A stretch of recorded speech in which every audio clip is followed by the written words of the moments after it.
आप देख रहे हैं हमारी खास पेशकश धन दौलत। मैं हूं साक्षी बत्रा और आज का ये शो मदर्स डे स्पेशल है।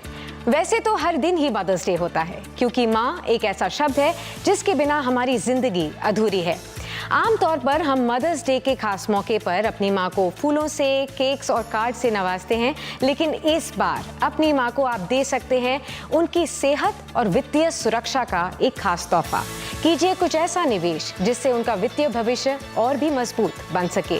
तो इस मदर्स डे पर आप अपनी माँ के लिए ले सकते हैं 5 चुनिंदा वित्तीय तोहफे। जानने के लिए देखिए ये खास रिपोर्ट।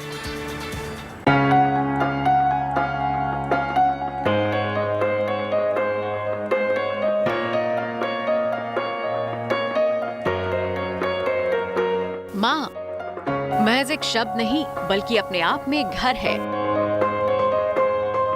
पूरा संसार है। माँ की गोद में सिर रखते ही दुनिया भर की टेंशन झट से गायब हो जाया करती है। आज हम आपको वो 5 फाइनेंशियल गिफ्ट्स के बारे में बताएंगे जिसे चुनकर आप अपनी माँ की खुशियों को पंख दे सकते हैं। महिलाओं का गोल्ड से लगाव जग जाहिर है, लिहाजा आप गोल्ड ETF या सॉवरेन गोल्ड बॉन्ड में निवेश कर अपनी माँ को एक बढ़िया गिफ्ट दे सकते हैं। गोल्ड ETF में ना तो मेकिंग चार्ज का खर्चा है और ना ही सोने की शुद्धता को लेकर सवाल। अगर आप सोने के जेवरात खरीदते हैं उस पर 8 से 30% मेकिंग चार्ज भी देना पड़ता है। वहीं गोल्ड ETF खरीदने पर 0.5% ब्रोकरेज और पोर्टफोलियो मैनेज करने के लिए सालाना 1% चार्ज देना पड़ता है। यही नहीं, गोल्ड ETF को बिना किसी परेशानी के तुरंत खरीदा और बेचा जा सकता है। कई गोल्ड ETF ने तो बीते 1 साल में 9% से ज्यादा का रिटर्न दिया है।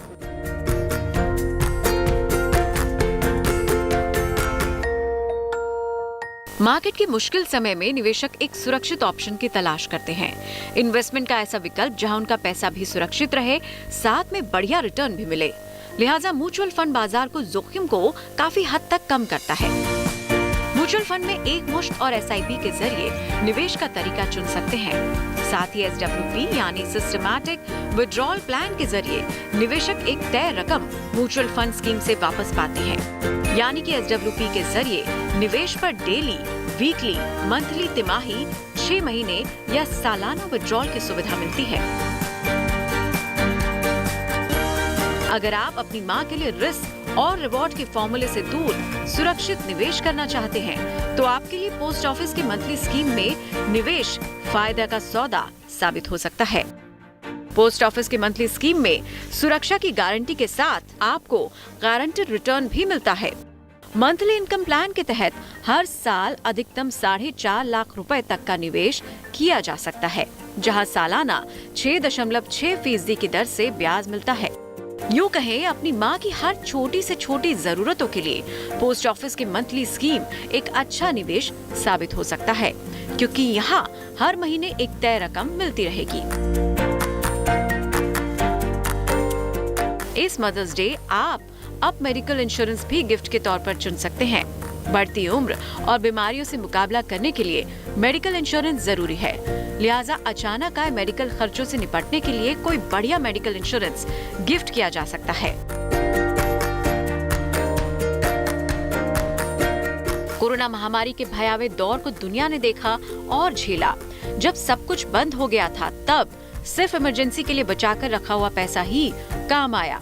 कुदरत के इस कहर ने लोगों को बचत का महत्व समझा दिया है। इमरजेंसी फंड को ऐसे ऑप्शन में निवेश करना चाहिए जहां से इसे आप आसानी से निकाल सकें। इमरजेंसी फंड नकदी के रूप या सेविंग बैंक अकाउंट के रूप में हो सकता है।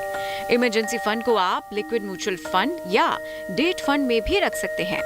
फिक्स डिपॉजिट या रिकरिंग डिपॉजिट में भी इमरजेंसी फंड बनाया जा सकता है, जो मुश्किल वक्त में काम आ सके। आज हम आपको बाजार की बारीकियों के साथ निवेश के कुछ और विकल्प बताएंगे जिसे आप मदर्स डे पर अपनी माँ को गिफ्ट कर सकते हैं। Bureau report, good news today. और चलिए इसी के साथ अब हम स्वागत करते हैं आज के हमारी खास मेहमान का। मृन अग्रवाल हमारे साथ मौजूद हैं, फाउंडर हैं फिनसेफ की। बहुत बहुत स्वागत है मृन आपका इस खास शो पर, और ख़ास तौर पर आपको भी मदर्स डे की बहुत बहुत बधाई। मदर्स डे की बातचीत हो रही है तो सबसे पहला सवाल जो मेरे जहन में आता है वो यही है कि अक्सर ये देखा गया है कि महिलाओं को और मदर्स को गोल्ड से काफ़ी लगाव होता है। तो अगर इस मदर्स डे पर सोने का तोहफा देना हो अपनी माँ को, लेकिन आज के इस दौर में कई तरीके के गोल्ड ऑप्शंस भी मौजूद हैं, फिजिकल गोल्ड के अलावा भी, तो ये हमारे सभी दर्शकों को बताइए कि सबसे बेहतर विकल्प कौन सा होगा अगर गोल्ड का गिफ्ट देना हो अपनी मदर को। नमस्कार Sakshi, and thank you for having me on the show. Gold में निवेश करना बहुत ही प्रिय है सभी माँओं को, बट जो आप जेवर खरीदते हैं उस पर काफ़ी चार्जेस लग जाते हैं, मेकिंग चार्जेस, वेस्टेज चार्जेस और दूसरे ओवरहेड चार्जेस लग जाते हैं, जिसकी वजह से जो आप दाम दे रहे हैं उसका करीब 25 से 30% ये सब ओवरहेड चार्जेस में चला जाता है। तो इसके बदले आप एक और गोल्ड में निवेश कर सकते हैं जो है सॉवरेन गोल्ड बॉन्ड स्कीम। ये गवर्नमेंट का स्कीम है जिसमें आप गोल्ड में निवेश करते हैं, बट इसमें आपको गोल्ड फिजिकली मिलता नहीं है, ये इलेक्ट्रॉनिक फॉर्म में है, और इसमें 8 साल का लॉक इन है। 8 साल के बाद जो आपको रिटर्न आएगा, इसमें सबसे बड़ी खासियत ये है कि ये जो रिटर्न आपको 8 साल के बाद आएगा ये बिल्कुल टैक्स फ्री है। Of course the return is linked to the return on the gold. साल में आपको 2.5% का एक इंटरेस्ट भी मिलेगा, वो 2.5% टैक्सेबल है। तो ये एक ज़्यादा बेहतर तरीका है क्योंकि ये ज़ीरो कॉस्ट है, और दूसरा जो आपको गोल्ड का रिटर्न आ रहा है 8 साल के बाद में वो बिल्कुल टैक्स फ्री है। इसमें आपको स्टोरेज या चोरी होने का कोई डर नहीं है, और ये बहुत आसान है इन्वेस्ट करना। ये आप अपने बैंक अकाउंट के जरिए इन्वेस्ट कर सकते हैं। बिल्कुल, सॉवरेन गोल्ड बॉन्ड्स एक अच्छा ऑप्शन हो सकता है जिसे आप चुन सकते हैं। इस मदर्स डे के मौके पर आप डेफिनेटली सोच विचार कर सकते हैं। जैसे ही अगली किस्त लॉन्च होगी सरकार के द्वारा सॉवरेन गोल्ड बॉन्ड्स की, आप उसमें निवेश कर सकते हैं। मृन, देखा गया है कि अक्सर फाइनेंशियल एडवाइजर्स जैसे आप म्यूचुअल फंड्स में भी निवेश करने की सलाह देते हैं बेहतर रिटर्न्स के लिए, डाइवर्सिफिकेशन के लिए। तो अगर हम मदर्स की बात करें, ज़्यादातर मदर्स, अगर 60+ मदर्स की हम बात करें, तो क्या उनके लिए भी म्यूचुअल फंड एक सही विकल्प हो सकता है निवेश के लिए, कंसिडरिंग कि अब जो लाइफ एक्सपेक्टेंसी है वो भी काफ़ी बढ़ गई है? तो ऐसा नहीं है कि 60 इयर्स के बाद इमीडिएटली उनको ज़रूरत पड़ेगी, और म्यूचुअल फंड्स अगर इक्विटी में भी निवेश करते हैं तो 10 से 20 साल का भी उनके बाद काफ़ी सारा लॉन्ग टर्म के हिसाब से भी उनके पास ऑप्शन रहेगा। सोच सकते हैं ज़रूर, बट उनको ये ध्यान में रखना है कि इसमें रिस्क ज़रूर है। इसमें आपको कोई रेगुलर रिटर्न या कोई फिक्स रिटर्न नहीं मिल रहा है। तो अगर रिस्क लेने के लिए तैयार हैं तो सर्टेनली सोच सकते हैं।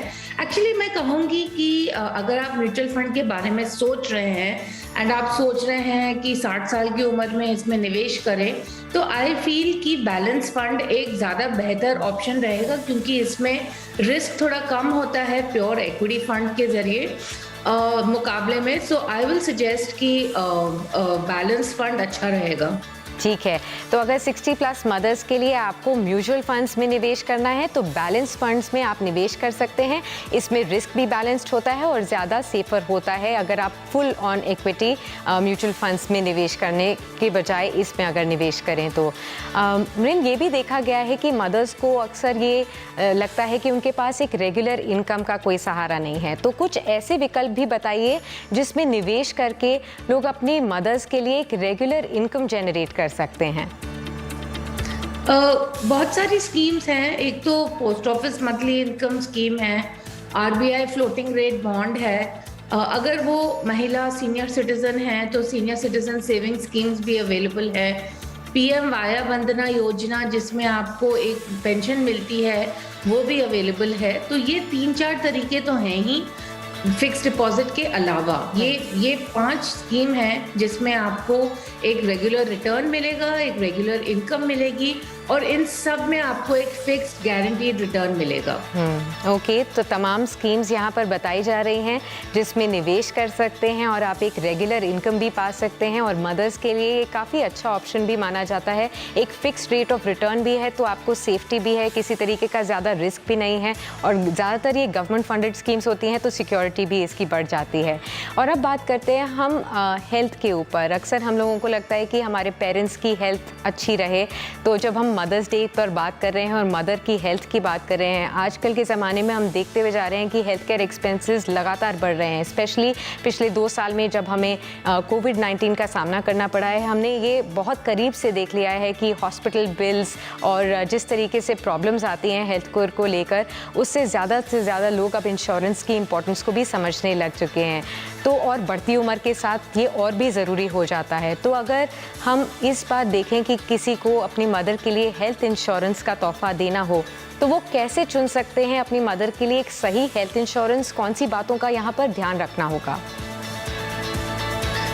एक्चुअली अगर आप देखेंगे तो महिलाएं ज़्यादातर हेल्थ इंश्योरेंस नहीं लेती हैं और ये कारण ये है कि उनको लगता है कि as long as the prime earner which is their spouse is insured तो कोई प्रॉब्लम नहीं है। बट ऐसा तो नहीं है कि महिलाओं को कोई बीमारी नहीं होगी, राइट? सो सबसे पहले तो ये बहुत ज़रूरी है कि हर महिला के पास एक हेल्थ इंश्योरेंस होना बहुत ही ज़रूरी है और आजकल के बढ़ते कॉस्ट को देखते हुए एक अच्छा अमाउंट होना ज़रूरी है। एवरेज मैं देखती हूँ 2-3 लाख रुपए का ले रहे हैं लोग हेल्थ इंश्योरेंस, बट जो ज़रूरत है वो है एटलीस्ट 5 से 10 लाख रुपए का, क्योंकि अगर आपको कोई भी बड़ी बीमारी होती है तो किसी भी बड़ी बीमारी को ट्रीट करने का कॉस्ट 5 से 10 लाख रुपए आता है। तो सबसे पहले तो ये है कि आपको राइट अमाउंट ऑफ इंश्योरेंस लेना चाहिए। बहुत सारी पॉलिसीज़ हैं, थोड़ा मुश्किल है डिसाइड करना कि कौन सी पॉलिसी लें, बट जो बहुत ज़रूरी है वो ये है देखना कि पॉलिसी में एक्सक्लूजन क्या है। इसका मतलब है कि पॉलिसी में क्या नहीं इंक्लूडेड है, उसके हिसाब से ही प्रीमियम बनता है। दूसरी बात जो आपको बहुत इंपॉर्टेंटली देखनी है कि अगर कोई सब लिमिट है पॉलिसी में, तो मतलब जैसे रूम रेंट कैपिंग या फॉर एग्जांपल कंज्यूमेबल्स के ऊपर किसी तरह का सब लिमिट नहीं होना चाहिए। जितना ज़्यादा इंक्लूजन होगा, जितने कम सब लिमिट होंगे, उतना ही प्रीमियम ज़्यादा रहेगा। बट आपको ये सोच के चलना है कि ये बहुत ज़रूरी चीज़ है हमारे लिए और इस चीज़ के ऊपर आपको खर्च करना ही पड़ेगा, कितना भी लगे। एज अ फाइनेंशियल एडवाइज़र मैं अगर आपसे पूछूं कि आज जो भी मदर्स हमारा ये शो देख रहे हैं उनको आप क्या राय देना चाहेंगी मदर्स डे पर? वो अपना और अपने वित्तीय जो सुरक्षा है और वित्तीय सेहत है इसका ख्याल वो कैसे रख सकती हैं? अगर आप स्टेप बाय स्टेप ये बता दें उनके लिए क्या ज़रूरी चीज़ें हैं फॉलो करना, वो आज से ही शुरू कर सकती हैं। सबसे पहले तो मैं ये सोचती हूँ कि सारी मदर्स को फाइनेंशियल मैटर्स में इन्वॉल्व होना चाहिए। ज़्यादातर देखा जाता है कि ये जो फाइनेंशियल मैटर हैं, एक्सेप्ट घर का जो महीने का जो बजट है, बट लॉन्ग टर्म की जो फाइनेंशियल प्लानिंग है उसमें ज़्यादातर महिलाएं इन्वॉल्व नहीं होती हैं, क्योंकि मदर्स के ऊपर काफ़ी प्रेशर रहता है, काफ़ी सारी चीज़ें हैं करने के लिए। तो कभी कभी ना ये जो looking after financial matters becomes low priority, but ये एक्चुअली आपकी सेहत के लिए बहुत बहुत ज़रूरी है, क्योंकि पैसे के बिना तो जी नहीं सकते हैं। और अगर आप अपने फाइनेंसेस के कंट्रोल में नहीं हैं तो आप कैसे अपने लाइफ बिताएंगे? तो सबसे पहले तो आपको फैमिली फाइनेंसेस में इन्वॉल्व होना चाहिए। Certainly budgeting is important. Having the right amount of life and health insurance is also important. हमने health insurance के बारे में बात की थी, but life insurance होना भी बहुत ज़रूरी है। ऐसा नहीं है, अगर आप होम मेकर भी हैं तभी भी लाइफ इंश्योरेंस होना ज़रूरी है, क्योंकि आप बहुत सारे काम कर रही हैं जो रिप्लेस करना बहुत ही मुश्किल है। So yeah, these are a couple of things that I think are very important. बिल्कुल। रिन, आप बने रहिए हमारे साथ क्योंकि सवाल जवाब का सिलसिला भी आगे जारी रहेगा। बहुत से दर्शकों के सवाल आए हैं जो हम आपसे पूछेंगे, लेकिन कुछ ऐसी भी चीज़ें हैं जिसे अपनी मदर्स को रूबरू कराना अब ज़रूरी हो चला है। आज टेक्नोलॉजी ने दुनिया को मुट्ठी में ला दिया है और इसके लिए बस एक स्मार्टफोन होना चाहिए। आप घर बैठे ही ऑनलाइन शॉपिंग कर सकते हैं, बिजली और पानी का बिल भर सकते हैं और तो और बैंक जाने के बजाय घर बैठे ही किसी को भी पैसा भी भेज सकते हैं। आज स्मार्टफोन की वजह से जहां सहूलियतें हैं, वहीं खतरा भी साई की तरह साथ साथ चल रहा है। लिहाजा इस मदर्स डे पर टेक्नोलॉजी से जुड़े हुए खतरों को भी और इनकी जानकारियों को भी अपनी माँ को ज़रूर आप शेयर कीजिए।